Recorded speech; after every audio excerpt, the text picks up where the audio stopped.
مختصراً یہ کہا جا سکتا ہے کہ اس کے لیے 3 اقدام لازم ہیں۔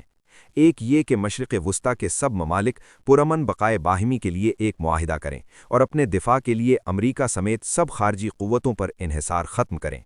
اس باب میں پاکستان ان کا معاون اور ثالث بالخیر ہو سکتا ہے، جس پر سب کو اعتماد ہے، جو مشرق وسطیٰ کی قیادت کے جھگڑے میں فریق نہیں۔